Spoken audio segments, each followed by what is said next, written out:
Good question. We've been very lucky. My mother was the Queen for a very long time. And although you kind of know that this might happen, you don't really think about it very much. Not least of all because the monarchy is about continuity. But I think for my brother, this is something he's been waiting for. Prince Philip gave up everything, including his own name, only to be pushed aside behind palace walls. Princess Anne has finally revealed why her father had to leave the Queen's side after a lifetime of sacrifice. Tune in as we uncover the quiet, heartbreaking moment that changed the royal family forever, a childhood built for survival. Before he was a royal consort, before he was the backbone behind a queen, Prince Philip lived a life few could survive. Born on a kitchen table in Corfu in the summer heat of 1921, he entered a world already crumbling under him. His father, Prince Andrew of Greece and Denmark, faced exile and disgrace. His mother, Princess Alice of Battenberg, battled her own storms, slipping into silence and shadows that would haunt Philip's early years. But the blows that would forge his destiny were only beginning. The family ran, first from Greece, then from home itself. They huddled in borrowed houses in Paris suburbs, living on kindness and borrowed titles. Philip went to school, smiled for pictures, and hid the bruises of a childhood that never sat still. The addresses changed as often as the seasons. Sometimes an aunt's dusty guest room, sometimes a friend's drafty attic. Stability was something Philip learned not to expect, and somehow not to mourn. By the time he was 10, his sisters had married German princes and vanished into another world. His mother was locked in an asylum. His father disappeared to Monte Carlo, chasing card tables and forgetting about the boy he left behind. Philip learned early what survival cost. He moved from one house to another, from one family branch to another, speaking languages that weren't quite his, trusting adults who didn't quite know what to do with him. His suitcase was always half-packed. His goodbyes were always silent. By the time he reached Gordonstoun School in Scotland, founded by a German Jewish refugee from the Nazis, he had already built armor that no one could see. Gordonstoun wasn't kind. It was cold, punishing, relentless. Students rose at dawn, ran barefoot across frozen fields, and lived lives stripped of comfort. They were taught to endure before they were taught to enjoy. But for Philip, it was salvation. Structure, discipline, purpose. These were things he could hold on to, not parents, not promises, not the shifting sands of aristocratic pity. He needed something real. The years hardened him. The boy who once looked for kindness learned instead to value toughness. He sailed into storms without blinking. He climbed freezing cliffs with bleeding fingers. He boxed until his knuckles cracked. Every scar was a lesson. Every setback was just proof he could survive worse. Every night he made it through was a small, private victory no one ever saw. And when he met Princess Elizabeth at the Royal Naval College in Dartmouth, he wasn't a prince charming out of a fairy tale. He was a survivor, a boy who had learned how to stand alone and how to keep smiling while he did it. His eyes held storms. His smile held steel. Elizabeth was 13. He was 18. She saw the light in him. He saw the future in her. Not right away, not completely. But something started. Something small but unbreakable. Something that would stretch across continents, wars, and the heavy grinding machinery of 1,000 years of monarchy. By the time the world plunged into World War II, Philip was ready. He fought for Britain, not Greece. He served with honor in the Royal Navy, steering ships through black waters, watching friends die in gunfire and storms. He rose through the ranks not because of who he was, but because of what he could do. He earned every stripe, every salute, the hard way. When peace came, the world was broken. Cities reduced to skeletons, nations gasping for breath. And in the middle of that rubble, Philip found Elizabeth again. Their bond wasn't built in courtly dances or whispered sonnets. It was built in letters scratched out between battles. In short, stolen meetings where words meant more because they were so few. in glances that carried the weight of years. By the time he asked her to marry him, the future Queen of England had already made her choice. And the boy with no home, no real country, no solid ground beneath his feet, was about to marry the heart of Britain itself. But marriage didn't erase the past. It didn't erase the walls Philip had built around himself. The boy who had learned to live apart from his family would soon learn how lonely it could be to stand beside a throne. The cracks started early, not in their love, not in their partnership, but in the world they were forced to inhabit. A world of rigid rules, endless scrutiny, and an invisible line that said, "You are here to support, not to lead." Philip had always been the alpha in every room he entered. Now he had to walk 2 steps behind. His instincts screamed against it. His pride bristled, but he smiled. He bowed. He endured. He gave up his Greek and Danish titles. He became Philip Mountbatten. He smiled for the cameras. He shook his hands. He played the part. But inside, the battle raged. He had not been built to be background noise. He had survived too much, lost too much, fought too hard. And slowly the cost began to show. Still, for years, he bore it. Duty, service, loyalty. These were not just words to Philip. They were survival skills. They were shields against the loneliness that royal life sharpened like knives. Behind every ceremony, behind every polished public appearance, there was a man quietly bracing against a storm no one else could see. But even the strongest armor wears thin. Even the toughest survivor finds his limit. The first real cracks didn't come in tabloids or rumors. They came in long, silent nights, in the endless pressure to represent, to behave, to serve a role instead of being a man. The exile who had found a home began to feel like a prisoner inside it. The palace became just another kind of exile, a gilded one perhaps, but exile all the same. He needed air, space, a place where he could breathe without being watched, a place where he could remember who he had been before the cameras, before the titles, before history wrapped its cold hands around his shoulders. And when the moment came, when the question was asked, quietly behind palace walls, if he wanted to step back, to find a different kind of life, Philip said yes. It wasn't an escape. It wasn't abandonment. It was survival. And it started a quiet change that nothing could stop. 2 worlds, 1 crown. The royal marriage was built on 2 very different hearts pulling in the same direction. Elizabeth was steady, measured, rooted in tradition. Philip was restless, sharp-edged, made for movement. For a time they managed to blend their worlds. State dinners, speeches, tours that spanned continents. Smiles frozen into place as cameras clicked like gunfire. But the cost was rising. At first, there were the small sacrifices, the tiny indignities that pile up over years. Philip's naval career, gone. His ambitions shrunk to fit within a crown that would never be his. Even the name he carried, Mountbatten, was pushed aside to preserve the old dynasty of Windsor. In a world obsessed with bloodlines and image, Philip's own past was sanitized, rebranded, buried under the weight of tradition. He never complained, not publicly, not loudly. That wasn't his way. But the people closest to him, especially Anne, saw the toll it took. He stayed busy, ruthlessly busy. He created projects, patronages, charities, programs.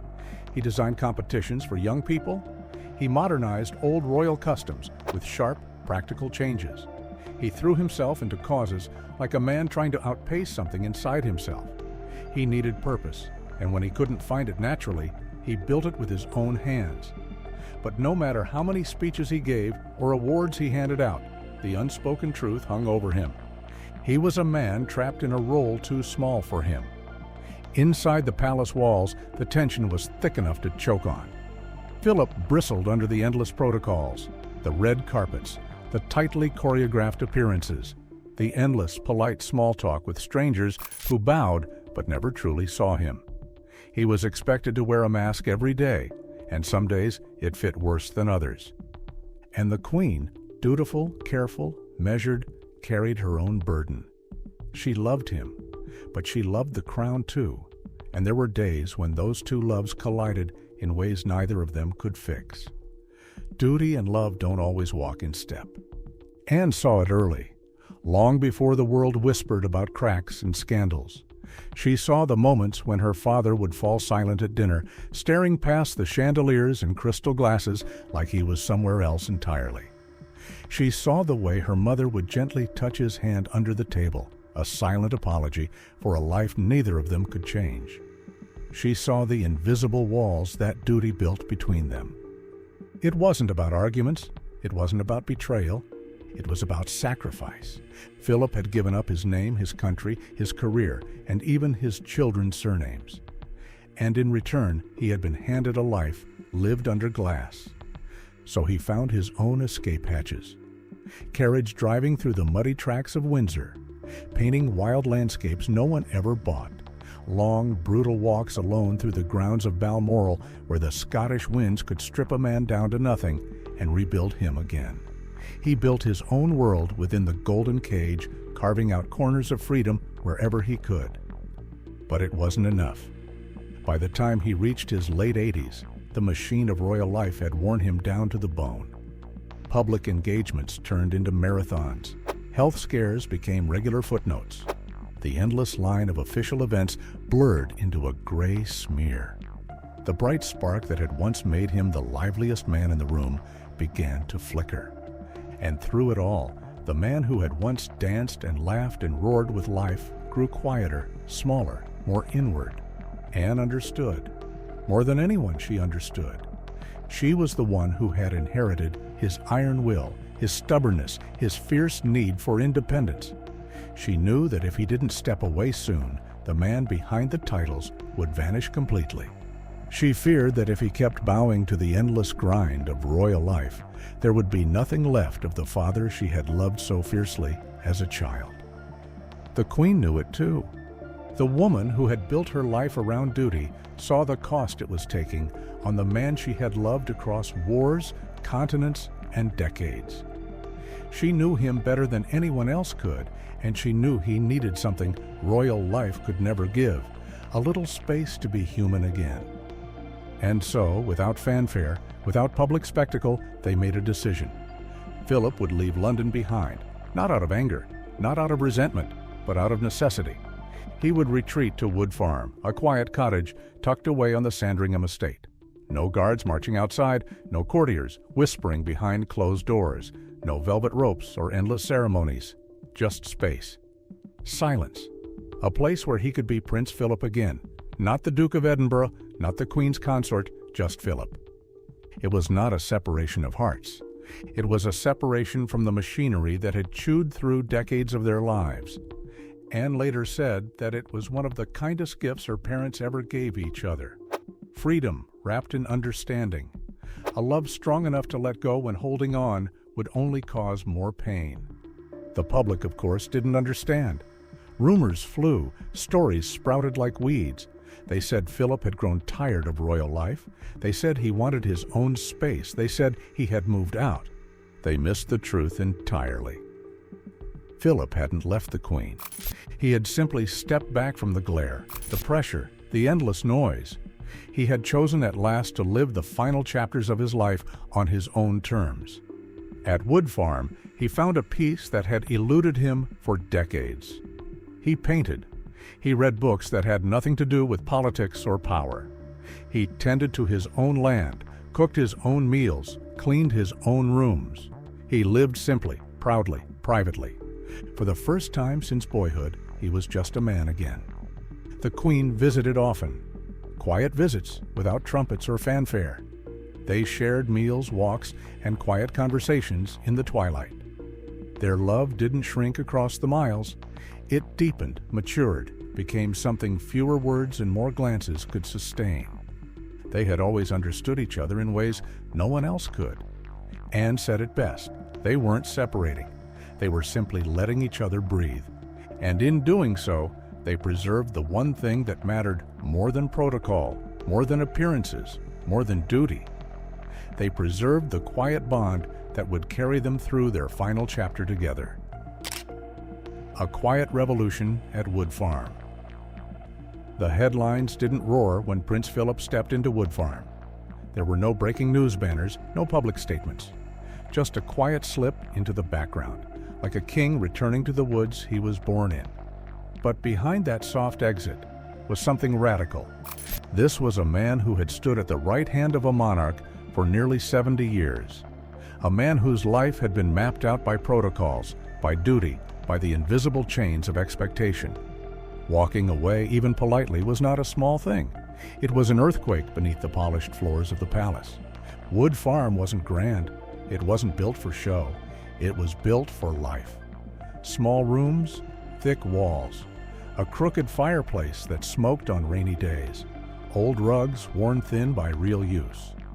Here, Philip could shed the armor he had worn for most of his life. No uniforms, no salutes, no bowing courtiers. He cooked his own meals, fixed broken furniture, and tended to the gardens. Sometimes he painted landscapes that only he would ever see. Sometimes he spent hours lost in books, chasing down histories and ideas far away from royal obligation. It wasn't about hiding, it was about living.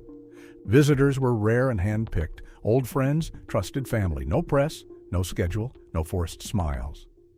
They drank tea, told old stories, and laughed without fear of being quoted in newspapers.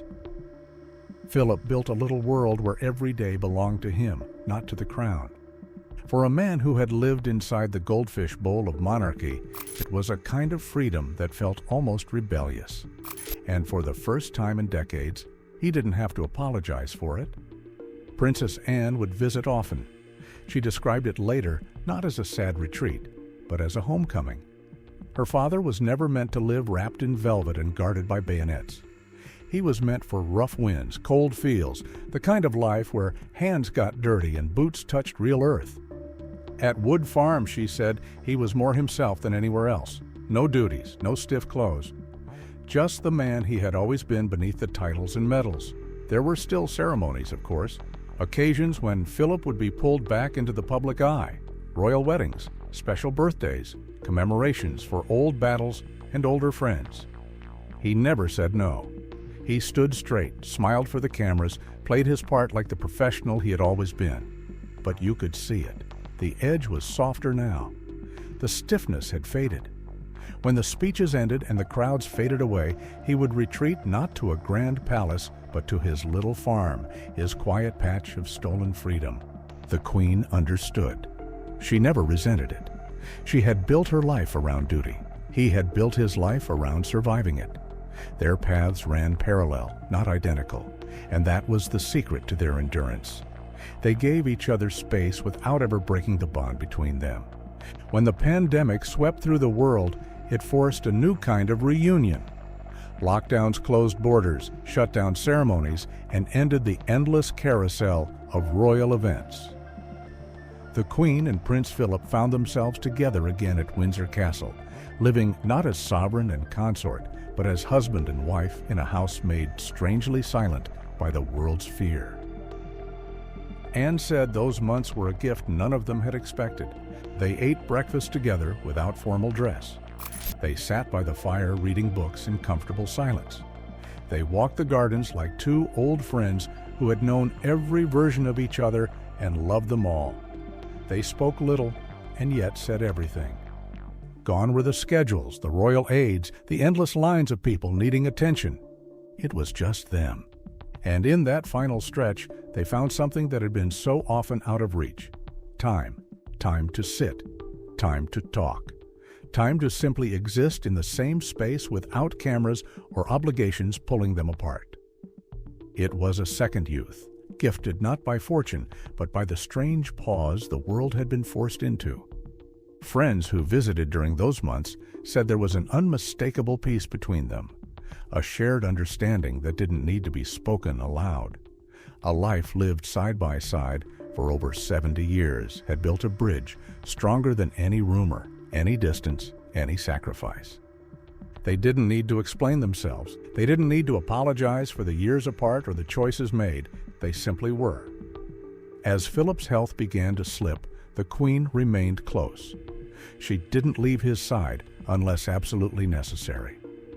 The woman who had once shouldered the weight of an empire alone now made sure her husband didn't carry the weight of his final days by himself. Anne said her father faced the end the same way he faced life, quietly, stubbornly, without fanfare. He didn't ask for special treatment. He didn't want grand gestures. He wanted to be himself to the very last breath. And the Queen, always honoring his wishes, made sure he was. At Wood Farm, the life Philip had carved for himself became a small but powerful symbol of everything he stood for: independence, resilience, and dignity in the face of enormous pressure. Even as he grew weaker, the spirit inside him stayed the same. When the world finally heard the news that Prince Philip had died at the age of 99, it mourned the man who had walked a step behind the throne, the iron backbone behind the crown. But in those final years, away from the spotlights and ceremonies, he had already written his own ending, not as a prince, not as a duke, not even as a royal consort, but simply as a man who had loved, fought, endured, and finally lived. Anne later said that if her father could have scripted his final chapter, this is exactly how he would have written it. No crowns, no applause, just a quiet house, a loyal dog, a garden thick with spring flowers, a book half read on the table, and, not far away, the woman he had loved for longer than most people live. Now that Philip's journey was over, the Queen would move forward with his memory beside her. The silent strength they carried. When Prince Philip's funeral took place at Windsor Castle, it was the stripped-down ceremony he had quietly wished for. No grand processions, no state funeral filled with blaring horns and endless titles. Just family, just silence, just a man being remembered for who he was, not the roles he had worn. He had requested that his coffin be carried not by royal guards decked in glittering medals, but by Royal Marines, the men he had served beside, men who knew what it meant to earn their place through sweat and sacrifice. His final journey was carried out without the heavy trappings of monarchy, almost defiant in its simplicity. Even in death, he had chosen a path that felt more like him and less like the gilded expectations others tried to drape over his life. Inside the chapel, the Queen sat alone, her figure small and solemn beneath the vaulted ceilings. It was an image burned into the memory of everyone who saw it, a monarch mourning not as a sovereign, but as a wife. Decades of shared life, loss, laughter, duty, and sacrifice collapsed into that one silent moment. It wasn't just the loss of a consort. It was the loss of the one person who had understood every unspoken burden she had carried for nearly 3/4 of a century. The funeral was not a goodbye filled with tearful speeches or declarations. That was never their way. Their bond was deeper, quieter, built over a lifetime of enduring storms side by side. They didn't need grand words. The silence was enough. In the days that followed, tributes poured in from around the world. Heads of state, fellow royals, and countless citizens sent their condolences. They spoke of Philip's sharp wit, his iron loyalty, his unbreakable sense of duty. But those who knew him best spoke of the man hidden behind the titles. The man who could fix a broken engine with his own 2 hands. The man who painted watercolors in the early mornings and cracked jokes dry enough to cut stone. Anne spoke carefully when she addressed the public. She didn't offer sweeping eulogies. Instead, she described her father with the quiet, steel-edged affection of someone who understood him beyond the image. He had been, she said, an anchor, not always easy, not always soft, but steady and true when it mattered most. The royal family, so often guarded, allowed rare glimpses into the grief that wrapped around them. Charles spoke of missing his father's voice, his counsel, his laughter. Edward reflected on the lessons of perseverance Philip had passed down without fanfare. Even Andrew, often criticized and questioned, spoke movingly about the immense gap Philip's absence left behind. But it was Anne who seemed to grasp the full picture. She understood that Philip's life had never truly belonged to himself. From the moment he was exiled as a child to the day he married into the most scrutinized family on earth, he had lived for others. His sacrifices had been made quietly, deliberately, without the expectation of praise. And now, with his death, the full weight of those sacrifices finally came into view. At Wood Farm, the rooms he had left behind remained almost untouched. His favorite chair by the fire, his books lined up in careful rows, a pair of muddy boots by the back door. The simplicity of it all spoke louder than any royal decree. It was a life stripped of artifice, pared down to the essentials: love, loyalty, and hard-earned peace. The Queen returned to her duties with the stoic grace that had defined her reign.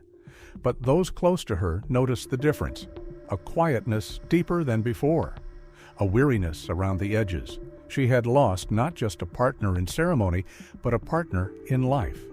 The one person who could tease her, challenge her, stand beside her without flinching. Their bond had never been about grand romantic gestures. It had been forged in shared glances, in small acts of kindness, in weathering endless storms without losing sight of each other. It was a love that had survived wars, scandals, personal losses, and the relentless march of time. And it was a love that had understood that sometimes the greatest act of devotion is letting the one you love step away when they need to breathe. Anne later shared that in her father's final years, he had found exactly what he needed. Not endless applause, not constant recognition, but the chance to simply exist, to watch the seasons change, to hear the wind in the fields, to sit by a fire without the weight of history pressing on his shoulders. And in those quiet days, he found a peace that few ever glimpse. Even now, Wood Farm remains a quiet monument to that choice, a place where a prince became a man again, where duty finally made room for dignity, where the noise of the world faded into the hush of open fields and wide skies. The lessons he left behind were not written down in royal manifestos or carved into marble. They were carried in the way his children spoke of him, in the way the Queen smiled when remembering his stubbornness, his humor, his fierce pride. He taught them that survival isn't about clinging to titles or chasing glory. It's about knowing when to fight, when to endure, and when to let go. And most importantly, he showed them that love, real love, is not a chain, but a shelter. Even in their final parting, Philip and Elizabeth remained true to that idea. Their separation in the later years was not a rupture, but a recognition, a rare understanding that sometimes loving someone means stepping back and letting them live freely. Anne's revelation about why her father had left wasn't about scandal or sadness. It was about love in its purest, hardest form, the kind that respects the needs of the soul over the demands of ceremony. It was about a man who had served faithfully, loved deeply, and when the time came, had chosen to live quietly, and a queen who had loved him enough to let him. What if the real story behind Prince Philip's quiet departure wasn't about leaving the Queen, but about finding the only freedom he ever truly owned? Leave your thoughts in the comments, like and subscribe for more.